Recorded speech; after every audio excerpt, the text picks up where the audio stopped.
One of the things I love for myself about pondering art for spiritual formation is that it is a medium without words. I'm a wordy person. I tend to lean on words a lot, and trying to find just the right words to describe God or to talk about spiritual things can be challenging because God is beyond words, and art is an invitation to close our mouths and stop seeking for the right words and allow images and color and things that we're not so used to using in our communication with each other to speak to us and to invite us into experiencing the Spirit in different ways.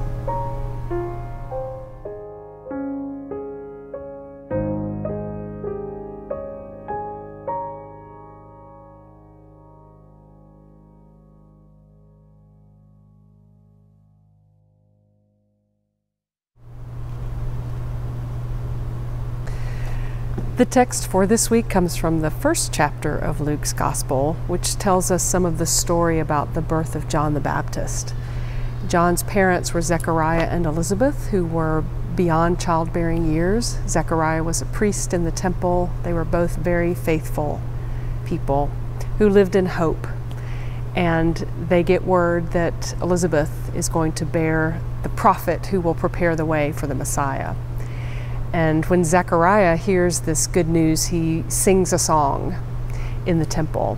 And so the text for Sunday is the song that he sings. It's a blessing to God. It's a song of gratitude to God for the promise of John the Baptist.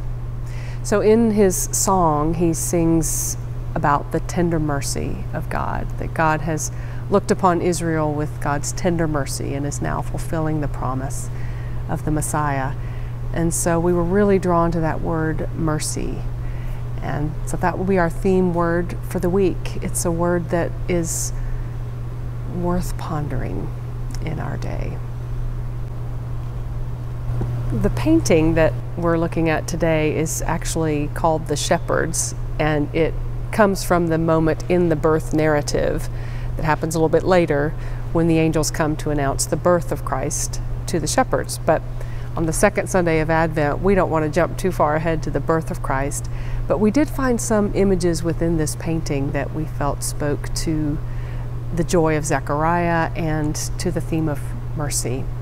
And so for Sunday, we'll be zooming in on a few corners of this painting that evoke that sense of mercy and the gratitude of Zechariah.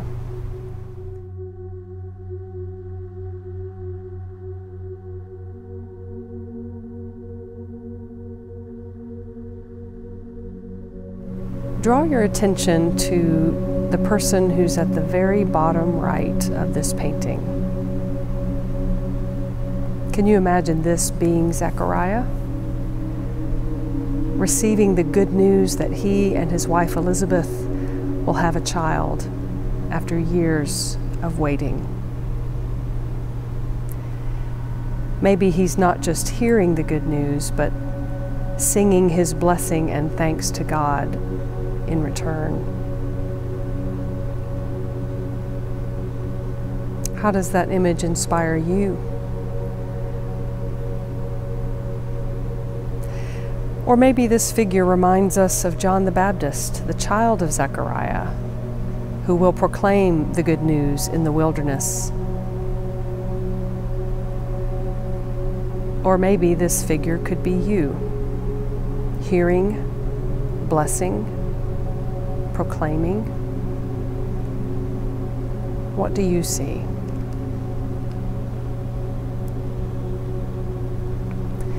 The image on the bulletin cover this week will be from a little higher up in the painting.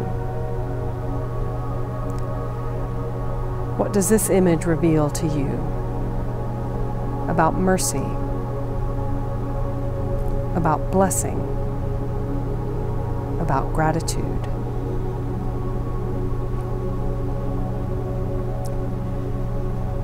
Spend a few moments in silence, resting in gratitude for God's mercy and love.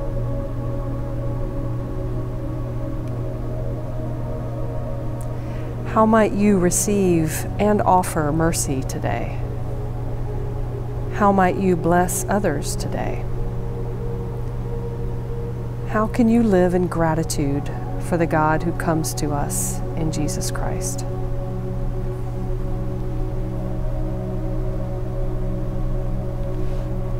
And now may you treasure the tender mercy with which God looks upon you, and may you share that same kind of tender mercy with everyone you meet today, so that the world may know the thrill of hope.